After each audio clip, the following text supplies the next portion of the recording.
नमस्ते दोस्तों। आज के इस वीडियो में हम लोग बात करेंगे राहु और मून के कंजंक्शन की। देखिए, जो राहु और मून का कंजंक्शन है ये बहुत ही इंटरेस्टिंग कॉम्बिनेशन है अपने आप में। ये कॉम्बिनेशन जो है ये प्रॉब्लम्स तो दे ही सकता है, लेकिन इसके अलावा ये बहुत अच्छे रिजल्ट्स भी कई बार ही देता है। तो इसलिए इस हम कॉम्बिनेशन को जो थोड़ा ध्यान से समझने की कोशिश करेंगे। देखिए, मून क्या है? मून, अगर हम बात करें मून की, तो हमारे चार्ट में मून जो है वो इमोशंस को रिप्रेजेंट करता है, माइंड को रिप्रेजेंट करता है, लिक्विड्स को रिप्रेजेंट करता है, जैसे पानी हो गया। तो ये सब चीज़ें जो हैं ये मून से आती हैं। अगर हम मून को एज अ प्लैनेट देखें तो देखिए, मून जो है वो अपनी उसकी रोशनी कोई नहीं है। मून जो है वो बेसिकली सन से लाइट रिसीव करता है और वो रिफ्लेक्ट करता है।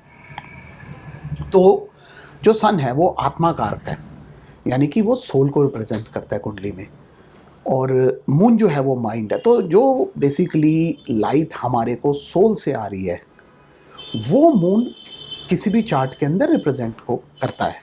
तो इसी वजह से सन जिस भी राशि में होता है वो वाली एनर्जी जो है वो ऑटोमेटिकली मून में ट्रांसफ़र हो जाती है।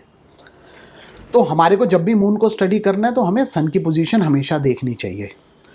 दूसरी चीज़, मून को स्टडी करने के टाइम पे वो हमें ये देखना चाहिए कि उसको कितनी लाइट सन से आ रही है। तभी आप देखिए, जब मून जो है वो फुल मून होता है जिस टाइम पे, उसको तब सबसे स्ट्रॉन्गेस्ट माना जाता है, बिकॉज फुल मून के टाइम पे जो मून है वो 100% लाइट रिसीव कर रहा होता है सन से और पूरी की पूरी रिफ्लेक्ट कर रहा होता है। तो उस टाइम पे हम उसको 100% एनर्जाइज्ड मून मानते हैं। और धीरे धीरे मून उसके बाद अलग अलग तिथिस पे डिफरेंट रिजल्ट्स देता है, वीक होता जाता है। तो ये तो हो गई मून की बात। अब अगर मैं राहु की बात करूँगा तो राहु जो है, जैसे मैंने आप लोगों को पहले ही बताया कि राहु जो है वो एम्प्लीफाई करता है चीज़ों को। हमने हर अपने वीडियो में बात की है। राहु हर घर के रिजल्ट्स को एम्प्लीफाई करेगा, जिस प्लैनेट के साथ बैठा होगा उसके रिजल्ट्स को एम्प्लीफाई करेगा। लेकिन जब मून की बात आ जाती है जहाँ पे, वहाँ पे हमारे को ये चीज़ ज़रूर देखनी चाहिए कि मून और राहु हैं जो वो एनिमीज़ हैं। क्योंकि जब हमने स्वर भानु की स्टोरी सुनी थी, जब बात की थी उस स्टोरी के बारे में जिस वीडियो में, तो वहाँ पे एक बात आई थी कि स्वर भानु की जो शिकायत है वो सन एंड मून ने लगाई थी। तो इसी वजह से राहु और केतु जो हैं वो सन और मून के पीछे लगे हुए हैं। तो इसी वजह से ऐसा कहा जाता है कि जब भी राहु और मून इकट्ठे प्लेस्ड होंगे तो एक तरह से वो चंद्र को ग्रहण लगा देता है। लेकिन एक्चुअली चार्ट में ग्रहण लगने के लिए, जब भी मून को ग्रहण लगता है तो पूर्णिमा तिथि होती है, तो मून से 7th हाउस में सन होने चाहिए। तो ग्रहण तो सिर्फ तभी लग पाएगा मून को। बाकी केसेस में कैसे रिजल्ट आएंगे हम वो थोड़ा समझने की कोशिश करते हैं। देखिए, राहु जैसे मैंने आपको बताया रिजल्ट्स को एम्प्लीफाई करता है चीज़ों को। राहु जो है वो पॉल्यूट भी करता है, specially in the case of moon. तो यहाँ पे आप ये समझिए कि जो वाटर है, जो मून जिस वो पानी को रिप्रेजेंट कर रहा है, वो पॉल्यूट हो रहा है यहाँ पे। तो इसी कारण जो माइंड है वो भी ऑटोमेटिकली पॉल्यूट हो जाएगा। अब पॉल्यूशन जो माइंड की हो रही है वो नेगेटिव रिजल्ट्स देगी या पॉजिटिव रिजल्ट्स देगी, उसको देखने के लिए हमारे को इस मून के साथ क्या कंजंक्शन है, कोई और प्लैनेट कैसा है, मून के साथ बैठा हुआ है कि नहीं बैठा हुआ, इस मून पे एस्पेक्ट्स क्या हैं, ये सारी चीज़ें देखनी पड़ेंगी। देखिए, अगर इस मून के साथ मैलेफिक्स बैठ जाए, इस केस में स्पेशली सैटर्न बैठ जाए या मार्स बैठ जाए या उनके एस्पेक्ट्स हों, तो ये वाला मून जो है ये हेलुसिनेशंस दे सकता है, डिप्रेशन दे सकता है, काफ़ी सारी प्रॉब्लम्स दे सकता है। लेकिन अगर इस मून के ऊपर बेनिफिक एस्पेक्ट्स आ जाए, यहाँ पे राहु मून कॉम्बिनेशन के ऊपर, तो ऐसे जो जातक होंगे वो, जो उनको हेलुसिनेशंस आ रही हैं मून की और राहु के कॉम्बिनेशन की वजह से, उसको पॉजिटिवली यूज़ करने की क्षमता रखेंगे।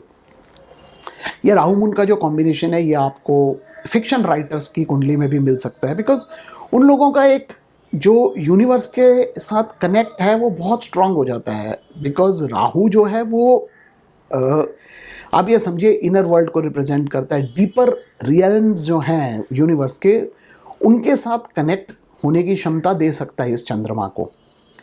स्पेशली अगर ये मून वृश्चिक राशि में प्लेस्ड हो, डेबिलिटेशन में आ जाए, तो ऐसे लोग जो हैं वो दूसरी फ्रिक्वेंसीज के साथ बहुत इजीली कनेक्ट हो जाते हैं। तो उनको आप ये समझिए कि ऑटोमेटिकली विचार आएंगे जिनको वो पेन डाउन कर सकते हैं, और उस वजह से वो अच्छे रिजल्ट भी देने की क्षमता रखता है यहाँ पे। एक और इंटरेस्टिंग चीज़ जो मैंने इस राहु और मून कॉम्बिनेशन से देखी है वो ये कि जो ऐसे लोग हैं, ये लोग जो हैं ये इमोशनली इस तरह से होते हैं कि इनको कुछ भी बुरी चीज़ देख के इतना इफ़ेक्ट नहीं होता है। तो फॉर एग्ज़ाम्पल अगर आप एक नॉर्मल आदमी किसी को देखिए तो वो ब्लड को देख के उसको बुरा लगेगा, नोज़िया की फीलिंग हो सकती है, या कट्स को देख के, वुंड्स को देख के, डेड बॉडी को देख के ऐसी फीलिंग्स आ सकती हैं। बट राहु मून जहाँ पे कॉम्बिनेशन होगा, ऐसे लोगों को हो सकता है इससे कोई फ़र्क ही ना पड़े। तो राहु मून कॉम्बिनेशन जो है ये आपको डॉक्टर्स की कुंडलीज में भी मिल जाएगा, लेकिन प्रोवाइडेड और कॉम्बिनेशंस हैं वहाँ पे, तो वहाँ पे ये गुड इफेक्ट्स दे सकता है। सिमिलरली राहु मून कॉम्बिनेशन जिनके चार्ट्स में हैं उनको केमिकल्स की स्मेल से इतना फ़र्क नहीं पड़ता है, बिकॉज राहु जो है वो केमिकल्स को रिप्रेजेंट करता है और मून लिक्विड्स हैं, तो ये कॉम्बिनेशन केमिकल्स को ऑटोमेटिकली एक रिप्रेजेंटेशन देगा। तो ऐसे लोग जो हैं ये पॉइजनस गैसेस के साथ काम कर सकते हैं, मेडिसिन्स के साथ काम कर सकते हैं जो वैसे पॉइजनस इन नेचर हैं, क्योंकि इनको वो चीज़ें इतना इफ़ेक्ट नहीं करती हैं।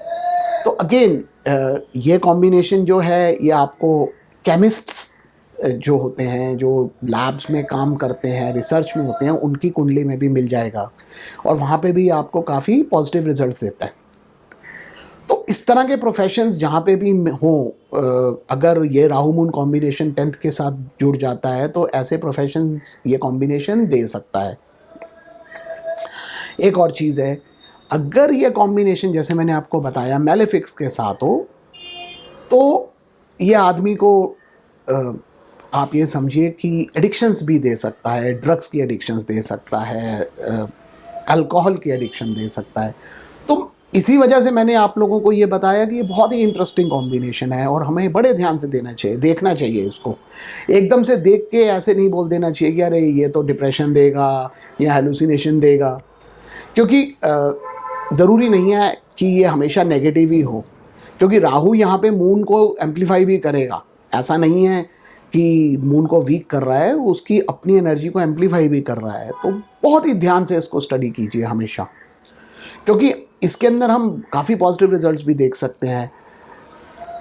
ऐसा भी मैंने देखा है कि अगर ये मून स्ट्रांग हो, पूर्णिमा का मून हो, या वैसे स्ट्रांग हो मून, जैसे कि आप लोगों ने देखा ही होगा मून कई तिथिज़ में स्ट्रांग होता है पूर्णिमा के अलावा भी, और कई साइंस में मून काफ़ी स्ट्रांग होता है। तो अगर मून वैसे स्ट्रांग हो इस राहु के साथ, तो जो माइंड की स्ट्रेंथ है वो और ज़्यादा बढ़ जाती है because of the placement of Rahu.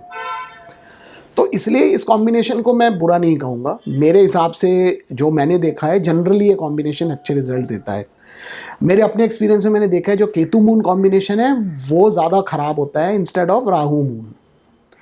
तो इसी तरह से ध्यान से इस कॉम्बिनेशन को स्टडी कीजिए और एकदम से नेगेटिव मत जाइए कभी भी इस कॉम्बिनेशन को देखने के बाद। धन्यवाद।